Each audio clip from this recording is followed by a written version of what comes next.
जय हिंद दोस्तों, DP academy में आपका बहुत बहुत स्वागत है।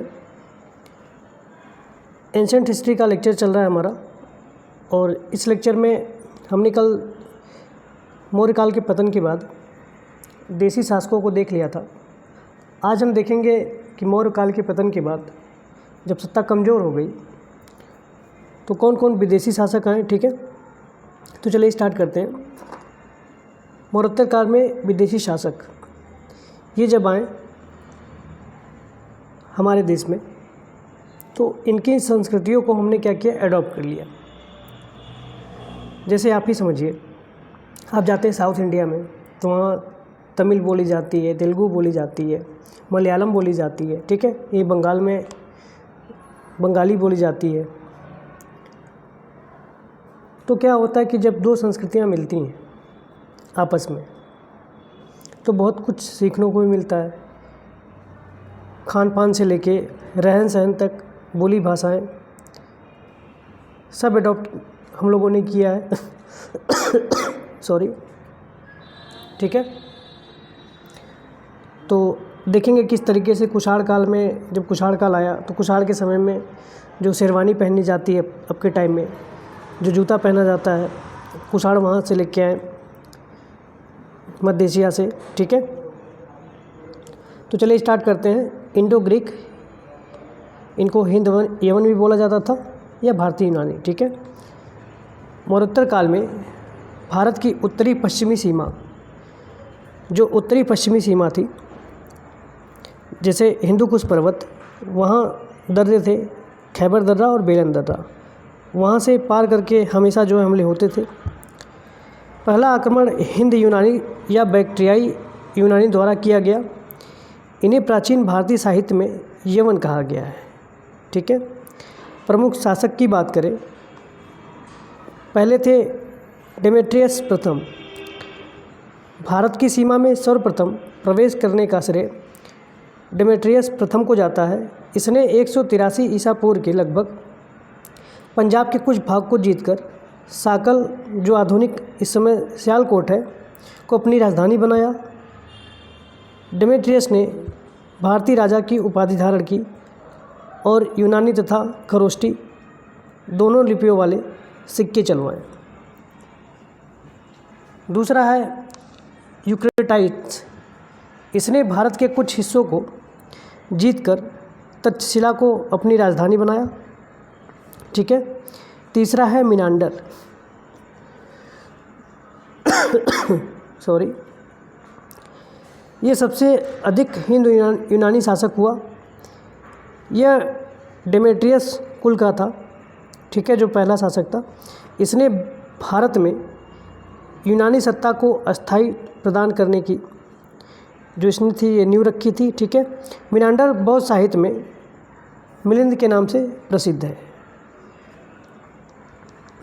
यह बौद्ध धर्म की दीक्षा नागसेन से ली थी। प्रसिद्ध बौद्ध ग्रंथ मिलिंद पन्नों में बौद्ध भिक्षु नागसेन एवं मिनांडर के बीच वाद विवाद, जो उनके बीच वार्तालाप हुई है, उसका उल्लेख मिलता है मिलिंद पन्नों में। ठीक है, मिनांडर ने साकल को राजधानी बनाई। साकल उस समय शिक्षा का जो है प्रमुख केंद्र था। भारतीय सिक्कों पर पहले केवल देवताओं के चित्र ही अंकित रहते थे। उनका नाम उनका नाम या तिथि उत्कीर्ण नहीं की जाती थी। भारत में यूनानी राजाओं ने पहली बार सिक्के पर राजाओं व तिथियों, जो तिथियां होती, डेट उत्कीर्ण करवाया। मिनांडर की कांस्य मुद्राओं पर धर्म चक्र का चिन्ह मिलता है। भारत पर यवनों का प्रथम आक्रमण पुष्यमित्र शुंग के समय हुआ था। ठीक है, यूनानियों की जो देन थी क्या है, क्या क्या दे के गए। भारतीय रंगमंच में पर्दा प्रथा का शुभारंभ, राजतत्व है उसका दैवी सिद्धांत, मुद्राओं पर राजा का नाम, चित्र, तिथि अंकित करने का प्रचलन। ठीक है, कालगणना जो संवत है उसका प्रयोग, सप्ताह के 7 दिन, 12 राशियाँ, कैलेंडर वर्ष। ठीक है, ये सब देन यूनानियों की है। ज्योतिष के क्षेत्र में भारत यूनान का ऋणी है। भारत में ज्योतिष कला का विकास इसी समय हुआ था। ठीक है। भारत में एक नवीन शैली हेलेनिस्टिक कला का भी विकास जो यूनानी थे उन्होंने ही किया था। ठीक है। नेक्स्ट देखते हैं शक। भारतीय स्रोतों में शकों को सिथेरियन नाम दिया गया है। यूनानियों के शक आए। ठीक है। यूनानी की बात कौन आया था? शक आए। चीनी ग्रंथ तथा चीनी लेखकों ने शकों को सही तथा सही बाग कहा। भारतीय साहित्य में इनके प्रदेश को शक द्वीप अथवा शक स्थान कहा गया है। शक लोग भारत में बोलन दर्रे से भारत में आए थे, जो मैंने बताया। ठीक है। शकों की 5 शाखा थी। पहली शाखा जो अफ़गानिस्तान में थी, दूसरी शाखा वो पंजाब में, इसकी राजधानी तक्षशिला थी। तीसरी शाखा जो मथुरा में उत्तर प्रदेश में है। चौथी शाखा पश्चिमी भारत में। ठीक है। 5वीं शाखा उत्तरी दक्कन में। भारत में शक राजा अपने आप को क्षत्रप करते थे। पश्चिमी क्षत्रपों में क्षारात वंश जो नासिक में था का नापान तथा कादमर्क वंश जो था उज्जैन में का रुद्रदामन सबसे प्रसिद्ध शक में थे। जो रुद्रदामन थे वो सबसे प्रसिद्ध थे शकों में। ठीक है। मोगा या माउस ने तक्षशिला में प्रथम शक शासन स्थापित किया था। नेक्स्ट है क्षहरात वंश या नपान वंश। महाराष्ट्र के पश्चिमी क्षेत्र के शक शासकों में यह वंश स्थापित हुआ। नपान सबसे प्रसिद्ध शासक था। ठीक है। यह सातवाहन शासक गौतमीपुत्र सातकर्णी से पराजित हुआ।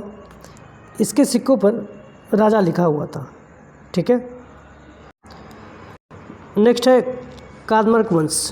रुद्रदामन प्रथम 130 से लेकर 130 ईसा पूर्व से लेकर 150 ईसा पूर्व भारत में शकों का सर्वाधिक प्रसिद्ध राजा रुद्रदामन प्रथम हुआ। इसके राज्याधिकार में सिंध के जो क्षेत्र थे, कोकण, नर्मदा घाटी, मालवा और गुजरात का एक बड़ा भाग था। ठीक है। इसने गिरनार पर्वत पर स्थित काठियावाड़ के क्षेत्र में सुदर्शन झील की मरम्मत करवाई। इस समय सौराष्ट्र प्रांत का शासक सुविशाख था। ठीक है। रुद्रदामन संस्कृत का बड़ा प्रेमी था। उसने ही सबसे पहले विशुद्ध संस्कृत भाषा में अभिलेख, जो जूनागढ़ का अभिलेख है, जारी किया। रुद्रदामन ने अपने समकालीन सातकर्णी प्रथम को 2 बार हराया। इस वंश का जो शक का अंतिम शासक था रुद्र सिंह तृतीय, गुप्त शासक चंद्रगुप्त द्वितीय विक्रमादित्य से उसे पराजित कर पश्चिमी क्षत्रपों के राज्य को अपने साम्राज्य था उसको मिला लिया। ठीक है। नेक्स्ट है हिंद पार्थियन या पहलव साम्राज्य। पार्थियाई लोगों का मूल निवास जो था वो ईरान था। भारतीय स्रोतों में इन्हें पहलव कहा गया है। भारत में पार्थियन साम्राज्य का वास्तविक संस्थापक जो है मिथ्रेडाटस प्रथम 171 से लेकर 130 ईसा पूर्व था। इस वंश का सर्वाधिक शक्तिशाली शासक गोदोफर्निस था, जो 20 से 41 ईस्वी तक था। खरोष्टी लिपि में उत्कीर्ण तख्ते वही अभिलेख में उसे गुदुवर कहा गया है। फारसी में उसका नाम विनफर्ड है, जिसका अर्थ है यश विजयी। गोदोफर्निस के शासनकाल में सेंट जो टॉमस रो था, सेंट टॉमस ईसाई धर्म का प्रचार करने के लिए भारत आया। ठीक है। ये गोदोफर्निस के टाइम में आया था, इसको याद रखिएगा आप लोग, एग्ज़ाम में पूछता है बार बार। ठीक है। इसकी राजधानी तक्षशिला थी। पार्थियन राजाओं के सिक्के पर धार्मिक उपाधि मिलती है। उन्होंने बौद्ध धर्म ग्रहण कर लिया था। ठीक है। इस साम्राज्य का अंत कुषाणों द्वारा हुआ। नेक्स्ट है कुषाण वंश। पार्थियाई लोगों के बाद कुषाण आए, जिन्हें यूची या तुखारी भी कहा जाता था। इनका मूल निवास जो था चीन की सीमा पर स्थित चीनी तुर्किस्तान था। कालांतर में यूची कबीला 5 भागों में बंट गया था। इन्हीं में से एक कबीले ने भारत पर शासन किया। ठीक है, प्रमुख शासकों की बात करें, कुजल कटफिसस प्रथम 15 ईस्वी से लेकर 65 ईस्वी तक। भारत में कुषाण वंश की स्थापना कुजल कटफिसस ने की। उसने रोमन सिक्के की नकल करके तांबे के सिक्के ढलवाए तथा महाराजाधिराज की उपाधि धारण की। नेक्स्ट है बिम कटफिसस 65 ईस्वी से लेके 78 ईस्वी तक। यह भारत में कुषाण शक्ति का वास्तविक संस्थापक माना जाता है।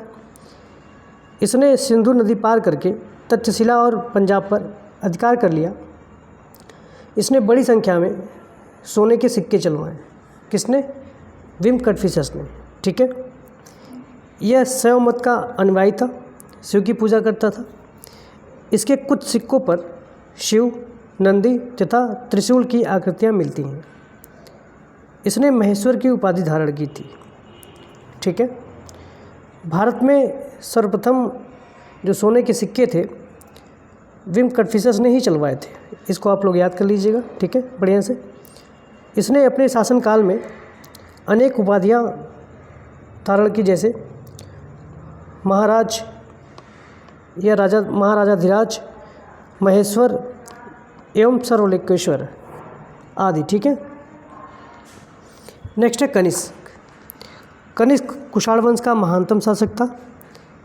इसने 78 ईस्वी में अपना राज्यारोहण किया तथा इसके उपलक्ष्य में शक संवत चलाया। इसे आज भारत सरकार द्वारा प्रयोग में लाया जाता है। यह चैत्र 22 मार्च अथवा 21 मार्च से प्रारंभ होता है। ठीक है, इसके प्रमुख कार्यों की बात करें, रोमन साम्राज्य जो सम्राट थे, इसकी भांति कनिष्क ने कैसर या सीजर की उपाधि धारण की तथा शकों की भांति क्षत्रप शासन व्यवस्था भी लागू की। कनिष्क की प्रथम राजधानी पेशावर, पुरुषपुर एवं दूसरी राजधानी जो थी वो मथुरा थी। ठीक है, कनिष्क ने कश्मीर जीतकर वहाँ कनिष्कपुर नामक नगर बसाया। कनिष्क के शासनकाल में बौद्ध धर्म का मुक्त हृदय से स्वागत किया गया तथा कश्मीर के कुंडल वन में वसुमित्र की अध्यक्षता में चतुर्थ बौद्ध संगीति का आयोजन हुआ था। ठीक है, कनिष्क ने अनेक बौद्ध विहारों, चैत्यों एवं स्तूपों का निर्माण करवाया। ये जो विहार हैं, चैत्य हैं, स्तूप हैं। ठीक है, इसको जब आर्ट एंड कल्चर पढ़ाएंगे तो इसको हम डिटेल में समझाएंगे। ठीक है, पुरुषपुर पेशावर स्तूप उसके समय का प्रसिद्ध स्तूप है। ठीक है, इसके दरबार में पार्श्व, अश्वघोष, वसुमित्र तथा नागार्जुन जैसे विद्वान और चरक जैसे चिकित्सक विद्यमान थे। किसके दरबार में? कनिष्क के दरबार में। कनिष्क के समय मूर्तिकला की गांधार एवं मथुरा शैली का जन्म हुआ। कनिष्क ने चीन से रोम को जाने वाली सिल्क मार्ग पर अपना नियंत्रण स्थापित किया था। नेक्स्ट, महास्थान बोगरा में पाई गई सोने की मुद्रा पर कनिष्क की एक खड़ी मूर्ति अंकित है। मथुरा में कनिष्क की एक प्रतिमा मिली है जिसमें उन्हें घुटने तक चोंगा एवं पैरों में भारी जूते पहने हुए दिखाया गया है। ठीक है,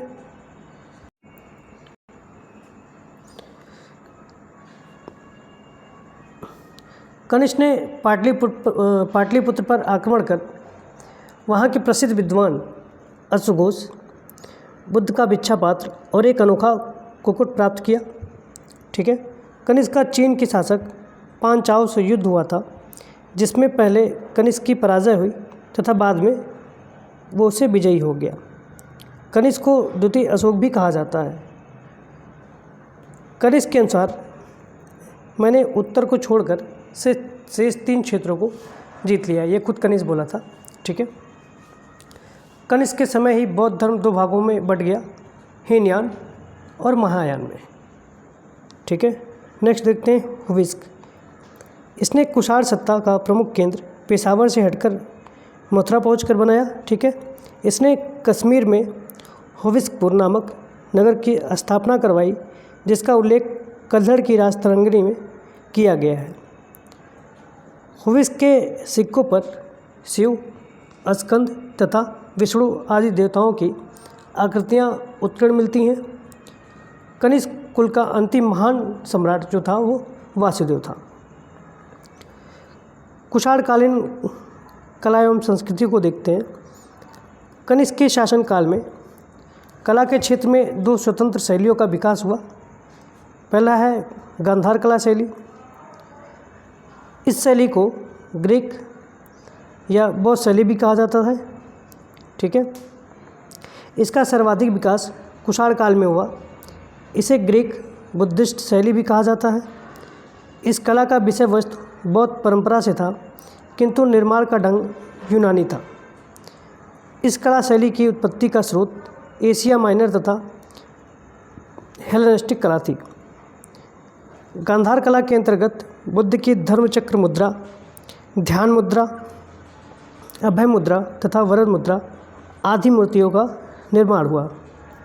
ठीक है, इस कला शैली के अंतर्गत बुद्ध का मुख ग्रीक देवता अपोलो से मिलता जुलता है। मूर्तियों का परिवेश रोमन टोंगा जैसा लगता है। ठीक है, इस कला के अंतर्गत सिल्ट का प्रयोग मूर्ति बनाने में होता था। ठीक है, नेक्स्ट है मथुरा कला शैली। मथुरा कला के अंतर्गत बुद्ध की मूर्ति पहली बार बनाई गई। इस शैली में मुख्यतः लाल बलुआ पत्थर जो चुनार में मिलता है, ठीक है, इससे किया गया था। बुद्ध के जन्म, अभिषेक, महाभिनिष्क्रमण, संबोधि, धर्मचक्र परिवर्तन, महापरिनिर्वाण आदि घटनाओं का अंकन मथुरा कला में हुआ था। ठीक है, मथुरा कला के अंतर्गत बुद्ध की धर्मचक्र परिवर्तन मुद्रा, अभय मुद्रा, ध्यान मुद्रा, भू स्पर्श मुद्रा आदि मूर्तियों का निर्माण किया गया है। इस कला शैली में भावुकता तथा आध्यात्मिकता की प्रधानता थी। मथुरा कला का भरौत और सांची की कलाओं के साथ साथ निकट का संबंध है। यह कला शैली विशुद्ध भारतीय कला है। मथुरा कला शैली आदर्शवादी तथा गांधार कला शैली यथार्थवादी है। ठीक है, अब गांधार कला तथा मथुरा कला की शैलियों में अंतर देखते हैं। क्या है? गांधार कला गहरे नीले एवं काले पत्थर का प्रयोग होता था यहाँ पर। ठीक है, मथुरा कला में लाल बलुआ पत्थर का प्रयोग होता था, जैसा ऊपर बताया है। ठीक है, गांधार कला में एक इनकी जो सोच थी वो यथार्थवादी थी। मथुरा कला की जो सोच थी वो क्या थी? आदर्शवादी थी। ठीक है, मुख्यतः बौद्ध धर्म की मूर्तियाँ जो वो बनाई जाती थी, किसमें? गांधार कला शैली में। और मथुरा कला शैली में बौद्ध, जैन तथा ब्राह्मण धर्म से संबंधित मूर्तियाँ बनाई जाती थी। ठीक है, मौर्यकालीन साहित्य को देखते हैं। इस काल में साहित्य रचना में संस्कृत भाषा का प्रचलन अधिक था। इस काल के प्रमुख साहित्य निम्नलिखित हैं। ठीक है, इसकी रचना देखें और इसके जो रचनाकार थे उसको देखते हैं। महाभाष्य, इसके जो रचनाकार थे वो थे पतंजलि। अष्टाध्यायी इसके पाणिनि थे।